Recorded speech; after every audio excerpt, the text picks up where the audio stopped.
Welcome to class. I'm Trevor, and I post D&D videos every week, generally on Wednesdays. In this video, I finally want to do my first impressions of the new D&D book, The Wild Beyond the Witchlight. Now, first impressions is the best description I can give for this video.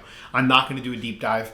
I will do at least one follow-up video where I talk about the player options in a little bit more depth.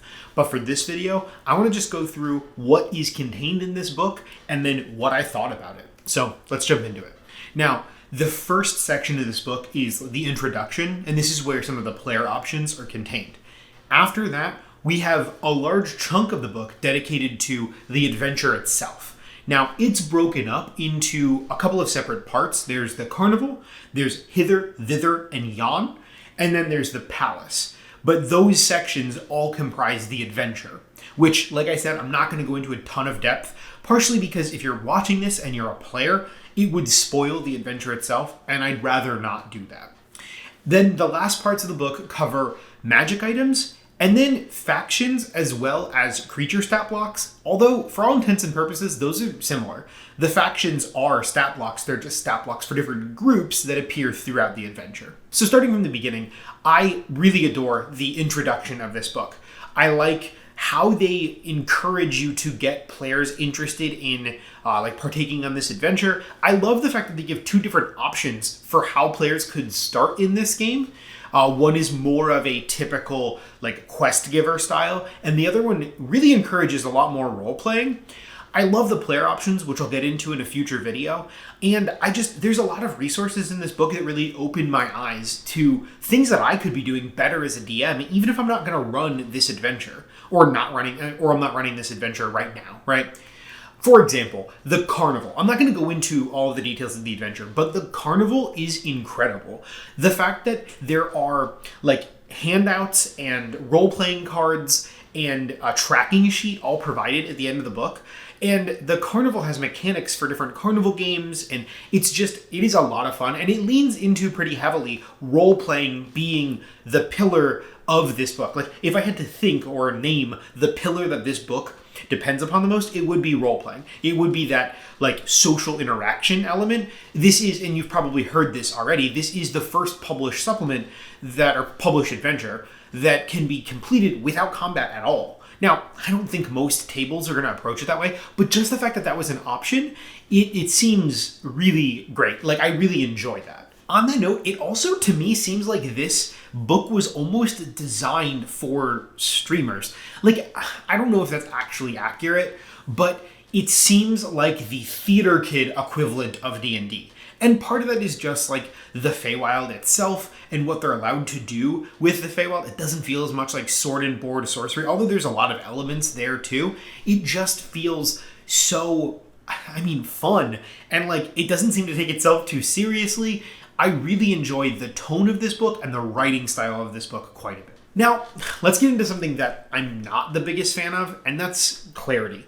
This may come down to me, but when it came to the adventure itself, I'm honestly confused. I need to see this adventure run. I'm gonna throw it out there. This is probably just because I write my own everything. So for all of my games, I write them in my own form, I outline them, I brainstorm. It's all just living up here, and I'm pulling inspiration from everywhere that I find it. I'm not used to running adventures from books. I think this adventure would be incredible to run or to play, but I don't know if I would be comfortable doing it. And I don't know how DMs that run games from books, I don't know how they do it.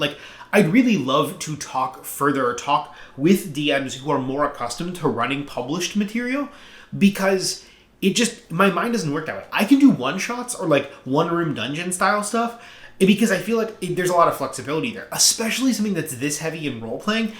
I forget my own characters that I make up, let alone having this interconnected weave of characters that's going on. It just feels like a lot of pressure. And the book does warn that there's a lot of pressure on the DM for a campaign like this or a set of adventures like this. But I would love to watch a stream of this game. But as of right now, I don't know if I necessarily feel the most comfortable running it myself. In terms of the chunk of the book after the adventure, I, again, adore it. Like, the magic items and the monsters are just chef's kiss. Like, they're perfect. I'm not going to name all of them. I'll include some throughout the remainder of this video. But I did like a top 3 for each. So for the magic items, my 3 favorite, the ones that stuck out to me the most, and these are from the magic items at the end of the book. There are some other ones sprinkled throughout. I don't know why they structure the books that way. Like, it's kind of frustrating. And I know that that's a common complaint online. I just wish that, like, they can mention it throughout the narrative, just also include it at the end. Treat the end almost like an index where those are also going to live. It just, I don't know, it makes sense to me. There's probably a reason for it. It would probably take up too much pages, but I don't like having to like hunt back and forth. The items that I particularly liked were the chromatic rose, the pixie dust, and the scissors of shadow snipping. These 3 items just, like, they got that Fey magic across, but they didn't feel too generic or boring to me. The runner-up magic item has definitely got to be Snicker Snack, the Vorpal Sword. I can't compliment it enough. It fits so well, especially in a place like the Feywild, where like that absurdity is almost expected, or at the very least welcomed. I adore it. So that would probably be runner-up or magic item number 4. And the monsters, I'm going to kind of cheat on this section a little bit because some of them are from the factions, not just the monster section, but they're all at that end of the book area. The hags in this book are beautiful. I mean, and not literally, they're actually pretty hideous, but they're so flavorful. They're not just the kind of, they're not the run-of-the-mill hag that you see in the other published materials so far, right? We don't have just elemental hags or like green and night and all the existing ones. They feel very, very special. There's a hag that is almost frog-like and has this lily pad and lives in this swamp. There's a puppeteer style hag, and then there's like this haunted toy maker.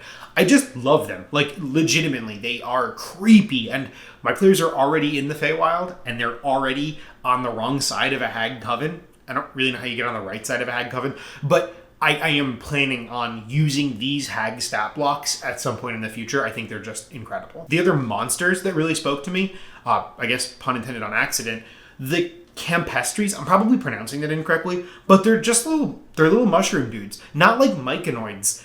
I might be mispronouncing that. But like, they're just like Toad. They look like Toad, like from Mario Toad. They just look so goofy. And like, I can't get over it. I want to include them in my games because of how goofy they are. And then the giant snail is just incredible. Like, that manipulation of size thing and taking something expected. I mean, like, there's even a stat block. I don't remember the character's name, but there's a stat block for like a animated sunflower and his bumblebee. And it's like, how perfect. And how I just like when D&D doesn't find it necessary to take itself so seriously. I mean, most of like the D&D podcasts I listen to are comedy podcasts where the hosts happen to be playing D&D.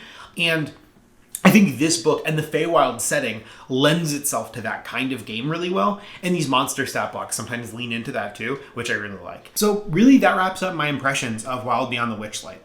I'm going to do another video about the player options.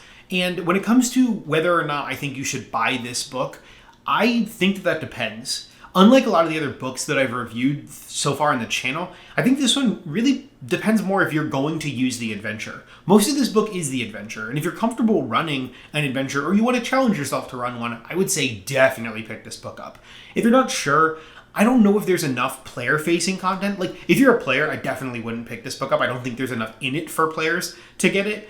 Whereas if you're a DM and you want to try to run a adventure from a book, I think you could try this one. I don't know if it's necessarily the easiest. It's not my area of expertise at all, but I don't know. I'm glad that I picked it up because I can like beg and borrow and steal from it, but I would definitely understand skipping this book, especially if you're a homebrew focused DM.